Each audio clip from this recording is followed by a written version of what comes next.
जी, अस्सलाम वालेकुम। आज मेरी आपसे ये 17वीं मुलाकात है। मैं अपने तमाम देखने वाले मुअज़्ज़ज़ीन को, नाज़रीन को वेलकम करता हूँ, उनका शुक्रिया अदा करता हूँ।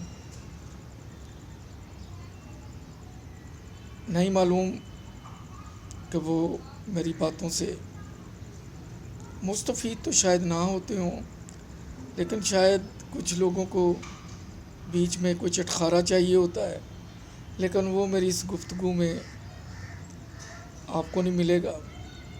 ये टोटल प्रोफेशनल लाइफ की स्टोरी है। मैं शौक़ से टीवी पे ड्रामा देख रहा हूँ अर्तुगरुल गाज़ी, और उसमें मैंने देखा कि अर्तुगरुल की लाइफ में पहले एक कबीले की लड़की आई, अभी उसकी बात चल रही है, उससे शादी नहीं हुई। उसके बाद एक सल्तनत की शहज़ादी हलीमा उसकी लाइफ में आती है, जो बेवतन होके अपने वालिद और भाई के साथ भाग के आ जाती है, और ये कबीले वाले उसको पनाह देते हैं। अर्तुगरुल ही उसे दुश्मनों से छुड़ा के लाता है,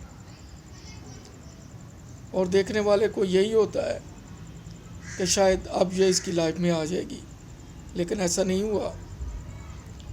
अर्तुगरुल हलब में चला गया अलहदा ज़मीन का मुतालबा करने, नहीं मिली, दोबारा गया, पकड़ा गया, कैद हुआ। फिर उसी महल में शहज़ादी जो उस वक़्त के शहंशाह की मामूज़ात बेटी है, वो उसकी लाइफ में आ जाती है। ना वो कबीले वाली लड़की से अभी तक उसने शादी की कि जब हम नकल मकानी करेंगे तो वहाँ जाके करेंगे। हलीमा से भी उसने इजहार करने में बहुत देर लगाई, क्योंकि उसकी आंखों के सामने मकसद बड़े बड़े थे। सबसे पहले उसको इस्लाम की सरबुलंदी, फिर अपने कबीले के लिए जगह, फिर उसकी ज़ाती लाइफ थी। फिर जो तीसरी लड़की उसकी ज़िंदगी में आई, उसने अल अज़ीज़ जो सुल्तान था हलब का, उसी के महल में उसी ने उसको पनाह दी। वो उस पर फ़रेफ्ता हो गई, उसकी बहादुरी पे, उसकी अक्लमंदी पे, उसके कारनामों से। कहने का मकसद ये है कि इंसान को इन चीज़ों से बालातर हो के अपने मकसद पे नज़र रखनी चाहिए। मैं सोहार ब्रांच में दोबारा पहुंचा, सुबह जाके मैंने ज्वाइन कर लिया। सैफुररहमान साहब ने मुझे बड़ा हौसला दिया। उन्होंने कहा, जी आपने ड्राफ्ट टाइप करने हैं और ड्राफ्टों की स्टेटमेंटें टाइप करनी है। वहाँ 4 किस्म के ड्राफ्ट होते थे। एक 1000 का प्री प्रिंटेड होता था, एक 2000 का प्री प्रिंटेड होता था, फिर एक 5000 वाला भी प्री प्रिंटेड आ गया। उस पे आपको टाइप करते वक्त 1000 या 2000 नहीं लिखना पड़ता था। वो लाइट ग्रीन सा था 1000 वाला, लाइट येलो था 2000 वाला, और जो हमारा 50 का नोट है पर्पल सा, उस तरह का था 5000 वाला ड्राफ्ट। और ग्रीन ड्राफ्ट था एनी अमाउंट वाला, उसमें पाकिस्तानी करेंसी की कोई भी अमाउंट लिखी जा सकती थी। ये 4 किस्म के ड्राफ्ट थे पाकिस्तान के लिए। एक ड्राफ्ट था वो अदर करेंसी के लिए था, पेपर, उस पे आप डॉलर लिख सकते थे, फ्रेंच फ्रैंक लिख सकते थे, दुनिया की कोई भी करेंसी, बांग्लादेशी टका, मिस्र में भी ड्राफ्ट मिस्र के ज़्यादा ड्राफ्ट बनते थे। इंडिया का वो ओपन ड्राफ्ट होता था और हमारा वहाँ पे जो अरेंजमेंट था वो सिंडिकेट बैंक के साथ था। मिस्र में नेशनल बैंक ऑफ इजिप्ट था, बैंक अल अहली अल मिस्री, तो उसकी ब्रांचें मुझे याद करनी पड़ी। मुझे अभी तक याद है Asyut, Aswan, Alexandria, Port Said, Ismailia, Tanta, Mansoura, ये ब्रांचें थी। शायद एक दो मेरे ज़हन से निकल गई है। तो पाकिस्तान में जो यूबीएल की ब्रांचें थी वो तो मेरा लिए मोर दैन 2000 थी, लेकिन जो नॉमिनेटेड ब्रांचें थी जिन पे हम ड्राफ्ट को ड्रा करते थे वो सिलेक्टेड थी हर सिटी में। इस तरह जो हमारे बैंक की ब्रांचें थी उस वक़्त वो मेरा लिए जब मैंने ज्वाइन किया तो 16 के करीब थी। उसमें मतरा, कारनश, रुई, सलाला, निज़वा, सूर, सोहार, अदम, बरेमी, खबूरा, मादा, मतरा, मतरातुल कुबरा, लिवा, सवेक, ये ब्रांचें थी।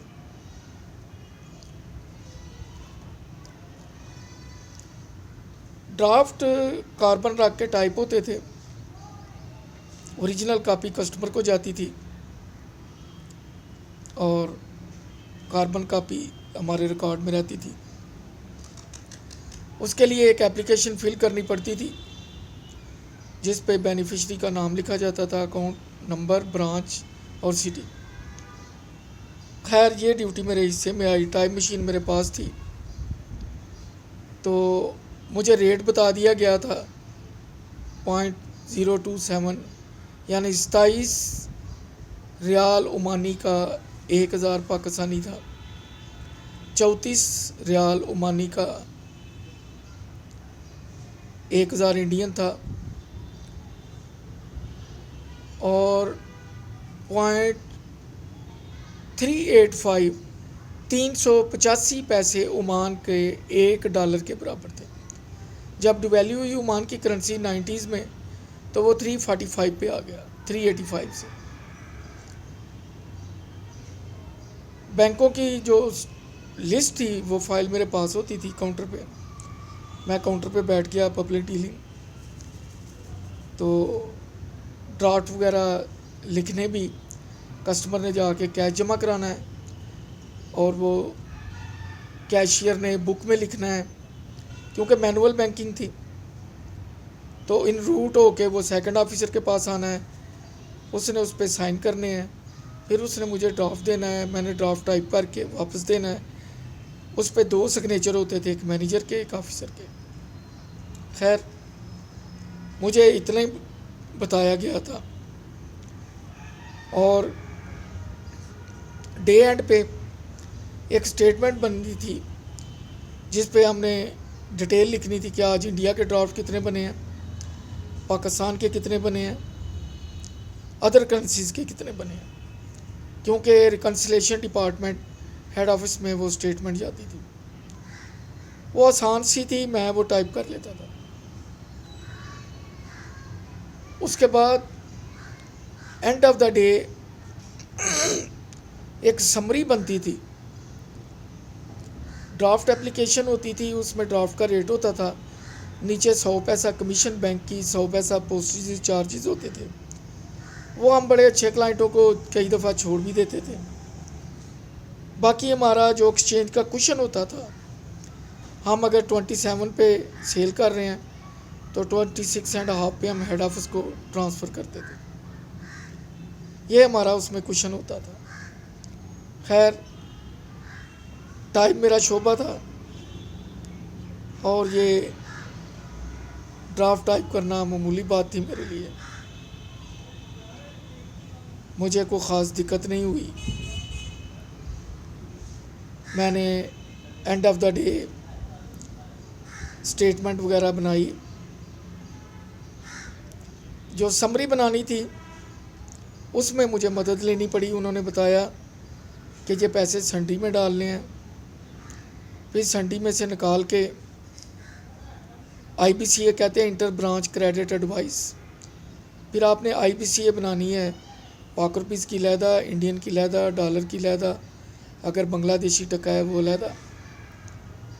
वो हमने परचेज रेट पे बनानी थी, और जो परचेज और सेल के दरमियान में डिफरेंस था वो हमने इनकम में डालना था, एक्सचेंज में। और जो पोस्टेज चार्जेस थे और कमीशन ऑन FDDs था वो हमने अपने रेलेवेंट जो अकाउंट थे इनकम में उनमें डालना था। खैर काम ज़रा थोड़ा बारीक था लेकिन कॉमन सेंस वाला था। बैंक का काम है बड़ा मज़ेदार, I love to do it, बहुत मज़ेदार है, मज़ा आता है काम करने में। खैर मैंने ये काम किया, स्टेटमेंटें बनाई, सैफ साहब को दी, क्योंकि इसके अलावा भी बहुत सा काम था जो ब्रांच में होता था, लेकिन मेरे ज़िम्मे ये था। इस तरह जो मुझे बताया गया वो मैंने करके दिया, और मैंने कहा सर मैं जा सकता हूँ। उन्होंने कहा ठीक है। ये मेरा पहला दिन था, और मैं अब अगले दिन देखिए क्या होता है।